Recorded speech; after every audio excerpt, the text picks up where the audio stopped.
കാട്ടൂർ പുതിയ വീട്ടിൽ ശ്രീ ഹനുമൽ ക്ഷേത്രത്തിലെ ഹനുമൽ ചാലിസ ജപയജ്ഞത്തിനും ആഞ്ജനേയ ഹോമത്തിനും ഭക്തജനത്തിരക്ക്.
ഏറ്റവും ഒരു വലിയ മുഹൂർത്തമായി ഞാൻ കണക്കാക്കുന്നു.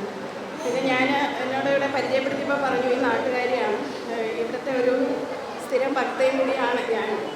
നമ്മുടെ വീട്ടിലെ എന്ത് ചടങ്ങുകൾ നടക്കുമ്പോഴും എല്ലാം വഴിപാടുകളും കാര്യങ്ങളും ഒക്കെ ആയിട്ട് എല്ലാ മാസവും 1-ാം തീയതി ഞാൻ ഇവിടെ രാവിലെ മാരക്കുളങ്ങരയിലെ നിർമ്മാല്യം കഴിഞ്ഞ് ഇവിടെ ചേരാറുണ്ട്.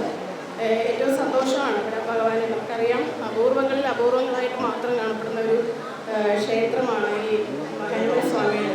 എനിക്ക് തോന്നുന്നു ഇവിടെ കഴിഞ്ഞാൽ പിന്നെ പത്തനംതിട്ടയിലൊക്കെ ഉള്ളൂ, വളരെ അപൂർവമാണ്. പല ക്ഷേത്രങ്ങളിലും ഉപദൈവമായിട്ടുണ്ട്, പക്ഷേ മെയിൻ ഒരു ആരാധനാമൂർത്തിയായിട്ട് ഇവിടെ തന്നെ നമ്മൾ കണ്ടിട്ടുണ്ട്. അതുകൊണ്ട് തന്നെ നമ്മളൊക്കെ പണ്ടൊക്കെ വരുമ്പോഴൊക്കെ നമ്മുടെ നാട്ടിലെ ആളുകൾ മാത്രമായിരുന്നു ഉണ്ടായിരുന്നത്. പക്ഷേ ഇപ്പോൾ ഈ ഹനുമൽ ചാലിസയും ഈ ഒരു ആഞ്ജനേയ ഹോമമൊക്കെ നടത്തുന്നതിന് ഫലമായിട്ട് ഒത്തിരി ആളുകൾ നമ്മുടെ നാനാ ദിക്കിൽ നിന്ന് എത്തിച്ചേരുകയാണ്. അത് നമ്മളെ സംബന്ധിച്ചിടത്തോളം, നമ്മുടെ ദേശത്തെ സംബന്ധിച്ചിടത്തോളം ഏറെ സന്തോഷകരമായ ഒരു കാര്യം തന്നെയാണ്. അപ്പോൾ നമ്മുടെ ഹനുമൽ സ്വാമിയുടെ മഹത്വം അങ്ങനെ അന്യ എല്ലാ രാജ്യങ്ങളിലും ഉയരട്ടെ. ഇവിടെ എത്തിച്ചേർന്നിരിക്കുന്ന എല്ലാ ഭക്തജനങ്ങളും ഹനുമൽ സ്വാമിയുടെ കടാക്ഷവും എല്ലാ കൃത്യസമയത്ത് തന്നെ കിട്ടട്ടെ. അങ്ങനെ നമ്മുടെ നാട് ഉയരട്ടെ എന്ന് മാത്രം പ്രാർത്ഥിച്ചുകൊണ്ട്, മാസത്തിലെ ആദ്യ ബുധനാഴ്ചയാണ് ഹനുമാന്റെ ഏറ്റവും പ്രിയപ്പെട്ട ഗ്രന്ഥമായ ഹനുമൽ ചാലിസ ജപയജ്ഞവും ആഞ്ജനേയ ഹോമവും ക്ഷേത്രത്തിൽ നടക്കുന്നത്. ഹനുമൽ ചൈതന്യം നിറഞ്ഞുനിന്ന അന്തരീക്ഷത്തിൽ ആലപ്പുഴ ജില്ലാ ശിശു സംരക്ഷണ ഓഫീസർ മിനിമോൾ ഭദ്രദീപ പ്രകാശനം നിർവഹിച്ചു. ഹനുമൽ ചാലിസ ജപയജ്ഞത്തോടൊപ്പം തന്നെ ഏറെ പ്രാധാന്യമർഹിക്കുന്നതും ഉദ്ദിഷ്ടകാര്യ സിദ്ധിക്ക് വേണ്ടി നടത്തുന്ന ഹോമമാണ് ആഞ്ജനേയ ഹോമം. ബ്രഹ്മശ്രീ ഡോക്ടർ BK അശോക് കുമാർ, അരുൺ സുബ്രഹ്മണ്യം, സൂര്യഗായത്രി എന്നിവർ ഹോമത്തിന് മുഖ്യ കാർമ്മികത്വം വഹിച്ചു. തുടർന്ന് നടന്ന അന്നദാനത്തിൽ നിരവധി ഭക്തജനങ്ങൾ പങ്കെടുത്തു. ക്ഷേത്രം president MB Rajendran, secretary PD Bahuleyan തുടങ്ങിയവർ ചടങ്ങിന് നേതൃത്വം നൽകി. ആയിരങ്ങളാണ് ചടങ്ങിൽ പങ്കെടുത്തത്.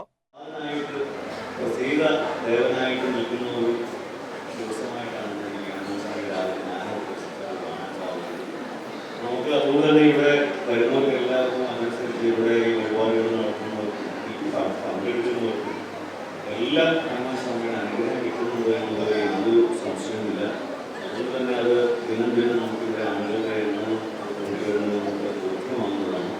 എല്ലാവരും ഈ ഹനുമാൻ സ്വാമിയുടെ ആരാധന മനസ്സിലാക്കി ഭക്തിയോടെയും ശ്രദ്ധയോടെയും ഈ ചടങ്ങുകളിൽ പങ്കെടുത്ത് അവരവരുടെ ആഗ്രഹ പൂർത്തീകരണം നടത്തുക എന്നുള്ളതാണ് നമ്മൾ ചെയ്യേണ്ടത്.